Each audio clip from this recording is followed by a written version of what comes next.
the relationship between sleep care and Philips.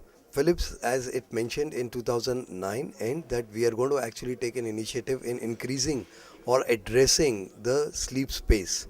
In fact, sleep or sleep respiratory breathing disorder, that's our space that we want to address.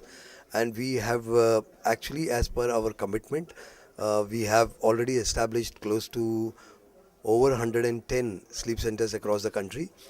Sleep care is one of our initiatives as per our plan, where we have supported, we don't have a tie up, but we have supported sleep care to establish a diagnostic center, and we have given every support that sleep care needed to ensure that they have a world class sleep center in Hyderabad that can address the sleep disordered patients in Andhra Pradesh. And of course, their plans are good enough, which Vamsi actually explained today, that they are going to come up with 18 sleep centers across the country. So we will, as per our plan, we will support sleep care and continue to do that till they are saturated enough to address as per their capability. So that's our objective, that we want to support any such initiative that can address sleep disordered patient and also other sleep respiratory breathing disorder. One of the things that we are happy about sleep care is that sleep care has actually taken this initiative of having a physician who's 100% practicing sleep.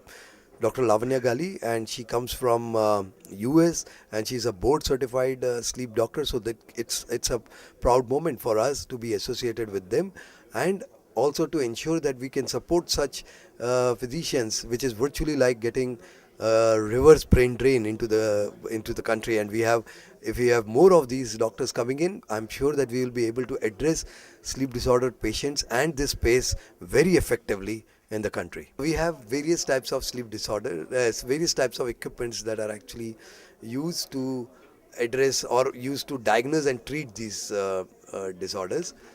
In terms of diagnosis, there are devices which are called as polysomnography machines. We manufacture these machines, and there are different types of polysomnography machines. Complete polysomnography, which will do a high level of EEGs, EOGs, EMGs, to a portable device which could go home and diagnose the patients. Today, American Association of Sleep Medicine has actually approved the home diagnosis, and that's why we have various devices that are available to the medical fraternity to be able to diagnose patients, which could be different types of polysomnography machines. And we have complete gamut of polysomnography machines that are available for our physicians. In sleep therapy segment, we have again a complete gamut of sleep therapy devices, right from CPAPs, auto CPAPs, BiPAPs. In fact, all our CPAPs, auto CPAP, BiPAPs have technology which is actually patented, and we take pride in saying that we are innovators of these technologies, which is CFlex, Aflex and Biflex. And today patient comfort has become top priority for us, and we are ensuring not just the treatment, but we are also ensuring the compliance of these devices with the patient. So that's our objective. Thank you.